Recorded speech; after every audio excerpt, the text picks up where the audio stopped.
So I want to spend some time on that first day. Specifically, anything surprised you as soon as you walked into that federal prison? Well, I mean, I had anticipation of the simplicity of walking in and having somebody strip you down naked and throwing you a jumpsuit, but until you've been through that, it's like a car accident, right? If you've never been in a car accident, you understand what it is, but you've never really felt all the feelings and emotions and what happens. That being said, when the guy tells you to spread your cheeks and bend over, lift up your feet, and then he throws you a jumpsuit that fits a 400-pound guy and you're 200 pounds, and these boots that don't fit you, it's just little things that I anticipated were a lot harder and more difficult than I thought. But that being said, when I walked over from the medium to the camp, I thought I was on a candid camera because after about 2 hours of sitting in a holding cell, he walked me out of the prison. I call it the medium, and they opened the gates, the barbed wire, and you almost feel like you're being released. Were you in handcuffs from the medium to the? I was not in handcuffs, just a guard walking me, one guard walking me out, and then he calls to the tower. They open the gate, and then he pointed to me. He says, "See those trees over there in the softball field?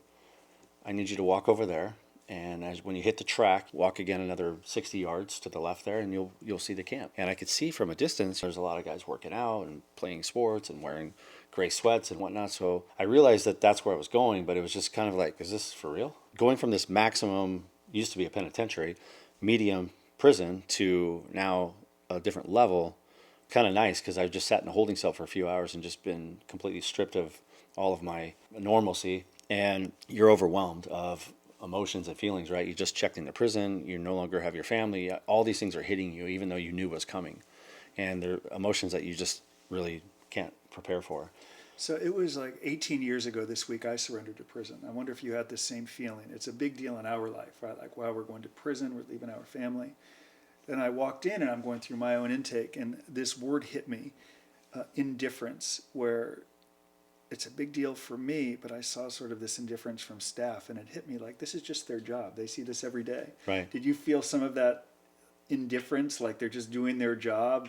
They've seen millions of us come and go. No doubt. It's like a dental hygienist who's just cleaning another set of teeth. It was weird because there's no emotion from Yeah. them. Like, I'm such a guy who feels emotions on others. I'm not an angel or anything, but when I see somebody suffering it, you want to help them, you want to give them some encouragement. There was none of that. If anything, that they're may more placating to make you feel better. It's Disneyland. It's Camp Cupcake. It's going to be fine. Did you hear any of that? No, it's quite the opposite. That's what I heard. I felt more like I was just another number, Yeah. which I was. I was an inmate with a number 25222-511, which I'll remember the rest of my life, Yeah. which I know you know yours. And being that number, to me, I've never felt so much like a nobody, literally another number. And they don't care why you're there. They don't ask any questions. In fact, the guard even joked to me, "Do you have any money left? And where'd you hide it all?" That was the comment I got from him. I think that's maybe because he looked at my name and maybe knew why I was there. I don't know. He never really asked me, but that's the impression I got. Other than that, there was no small talk. There was no comforting, that's for sure. And what I gathered is that they are trained to not have an interaction with you in a positive light, not to be swooned by smart individuals that can make them feel compassion. Because as a guard, they may overlook things. They may allow you to use a cell phone or allow you to do things that they're not supposed to do, right? Because they like you. Mm-hmm. So they're trained to make sure they don't like you and don't have a personal relationship. Well, I remember one time I was in prison. A case manager said to someone, "You're in prison. This is just the first time you got caught," insinuating like this has gone on bad conduct for a long period of time. You mentioned they might have known while you were there. Why did you go to prison for people who were new to the White Collar Advice channel? I was there for three charges: money laundering, Mm-hmm. which is a 10-year max, 5 years for a falsified tax return, which is not tax evasion, but I didn't pay the proper amount. And the third charge, which is the most minimal, was illegal bookmaking, which was a 3-year max. I was involved with the biggest sports betting scandal in the history involving Shohei Ohtani's interpreter, Ipe Mizuhara. And I was running a very large organization of sports betting and gambling on blackjack and craps, etc., with an online casino in Costa Rica for many, many years. And I felt that as I built my business bigger and bigger and bigger every year, since I was raided in 2014 by the federal agency, about 14 agents, I thought that I had a get out of jail free card. But going back to that moment, I realized that was the moment in my life that I should have adapted and made changes for my family to never put myself in this predicament. But the egotistical side of me and the greed made me think, oh, if this is the worst case scenario, this little slap on the wrist of just under $1 million and an abandonment form that says that they get to take the money and I can't hire an attorney, that's a get out of jail free card for times 10 for me. I can just keep doing this. I'll never see inside of a prison. It emboldened you Yeah. rather than change. And prior to Matt going to prison, we did a series of interviews around his book Recalibrate, and I'll put a link to it. It's a book he wrote between his indictment and surrender to prison. It became a best-selling book on Amazon. You should read it because it gets more into some of the details that we're discussing right now. We'll talk more about that. I want to talk more about your prison experience in that first day. So you're going through this intake process. How long by the time, because you filmed an Instagram video with you walking in with a guard by the razor coil, how long between walking in until you were actually at the minimum security camp? And give us a little bit more detail on what that intake process was like. So I got there about 11 a.m. The guard walked me to the area where you strip down naked, etc., and then they throw you the jumpsuit, whatnot. What color is the jumpsuit? It's like a rustic brown orange. By the way, for everyone that knows Matt, he went in style because he stayed in Santa Barbara, I believe, the night before. I did. I stayed at the Rosewood Hotel. Yes.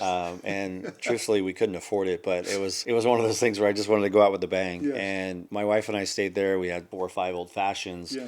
I was bloated. I was hungover. I was like disgusted with the fact that I'm now walking into prison. But we wanted to have a night of, I'm not going to call it a celebration because it clearly wasn't, but it was a night of just trying to make the best of a really bad situation. Well, there is a little celebration because from when they raided your house that morning with the guns, and it's like you're in prison in so many ways. So Right. at least when you're going in the next day, when you woke up that morning, it's like, hey, I got credit for time served today. This is a credit against my year and a day sentence. Yeah. So there are some things to celebrate. You made it through with Nicole and your family and the support and what you built. So I too had a celebration. I didn't do as much as you before sentencing. Sure. So, but I think it was important that you did that. It helped. It was just a way of having some celebration of closure because I knew that the light at the end of the tunnel was getting that much closer. Yeah. And it felt good to know that I'm actually going to get through this and get it over with, as opposed to the lingering and unknown is always the worst in anything in life. And the sentence could have been longer. It turned out to be a year and a day for those of you who are wondering. And you went in, as I recall, it was October 10th. I did. That's October right. 10th, 2025. So let's get back to that surrendering process. Sure. Did they ask you questions about your mental health? Are you suicidal? Are you willing to cooperate? Did you bring any money?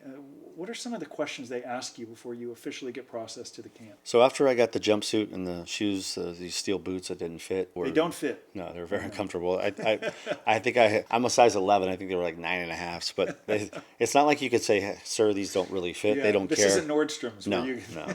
So, and to be honest, I was just trying to make everything as easy as possible and not cause any friction. So as my foot was jammed in there, okay, I'm going to have to figure this out. Then I got put in a holding cell. And then a psychiatrist came in. He pulled me in a specific room, asked me multiple questions. Are you in a gang? Which race are you running with? And these are all shocking questions because, number one, I'm not in a gang. Number two, I didn't think the race politic thing would be an issue in a camp. Turns out it was, which we'll talk about shortly. But I have a question. You tend to be kind of a joker. We have a lot of fun together. You would be the type who would make kind of a funny, are you in a gang? You'd say something like, yeah, I'm in the Pebble Beach golf gang or something. Super depressed.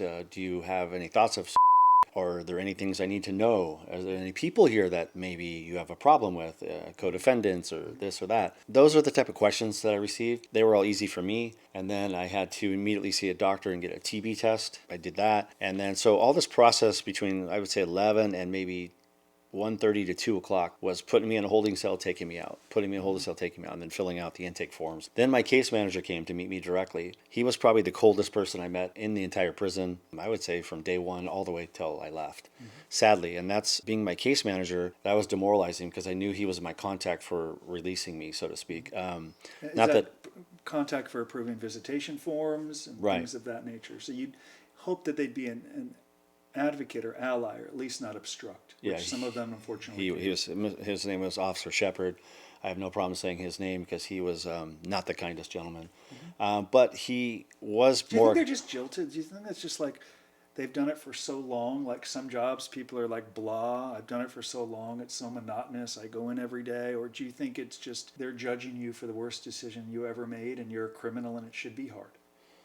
I think that's part of it, but to be honest, I think the other part of it, what I notice is everyone thinks they're innocent. And I'm sure they get tired of hearing so much BS come out of so many people's mouths, right? Was that really your experience that a lot of, maybe prison was easier for me because, I did it and it's so clear that I did it, and you Right. can argue prison was part of it. Were there a lot of people there who continually said, I got a raw deal, I got screwed, the lawyer, the judge, the government? Much more than I thought. Much more than you thought. Yeah. Okay, well, I want to talk about that too, if not today, at another time. So let's come back to Officer Shepard and conversations with him as you worked your way over to the camp. So he was all business. He basically explained to me that, he'll be my case manager, and I had filled out a lot of forms with him. Tried to ask one or two questions. I don't even remember what they were. It was very combative. Basically, he didn't want to hear any questions. Yeah. So I realized that asking questions was a no-no, and that was something that was really just pushing his buttons. So I just did exactly what he said. Signed these forms. I got a prison ID, which you're familiar with. It's in my pocket. Okay. Carry with me. I have mine too. It's a beautiful mugshot, right? So they took my mugshot, and that was really about it with him. It was a very short interaction. And then as soon as I got put back in the cell again, another gentleman got brought in as a self-surrender. He was a young kid, 22 years old. He seemed to have a much better attitude than I anticipated, like this was nothing for him. Then I started to realize that maybe in my mind, I'm making a bigger deal out of this because his attitude actually kind of helped me, because I realized that here's a young kid, 22 years old. He didn't seem to be nervous whatsoever. I didn't show that I was nervous because I didn't want to show any weakness, but I definitely was nervous in a sense. Not that I was going to get or anything, but just the new environment, this new life I'm about to start living, and really just processing everything. So I showed strength and acted like I was not fazed, but I truly was, and my mind was going a million miles an hour. When I hit the camp, I was surprised at how sort of self-paced and how self-directed it was. How many men seemed happy and smiling and running and into their thing, and I'm like, how could these dudes be happy? They're in prison. Right. It was so strange for me. Did you feel a sense of, wow, I've now hit the compound, I'm on my own? Or did prisoners run over and say, well, we're going to take you to the chapel and we're going to give you some toiletries? That eventually happened with me. What was it like? I walked over from the low to the camp at Taft. Do they drive you over in a van and you're out there and they're like, figure it out? Help us understand what it was like hitting the minimum security camp. So when the guard had the tower open the gates again, because he had opened them to get in there, right? Once the gates cleared and opened, it was like I said earlier, it was like a candid camera. He said, there's 2 trees over there. I need you to walk over there. 60 or 80 yards I had to walk to hit the camp area where I saw a lot of inmates working out and walking the track, running the track, etc. So I realized that's where I was going, but I still didn't have any concept of like where the dorms were or what, because you couldn't tell. So I walk over to this track. I did exactly what he said. And then, me and this younger gentleman, we hit the track and then we start walking, and we stick out like sore thumbs. You have these jumpsuits and everyone else has gray sweats, white shirts. So they know, here comes the newbies, right? Right away, everyone's staring at you. And then immediately a black gentleman came up to me and said, hey, who are you running with?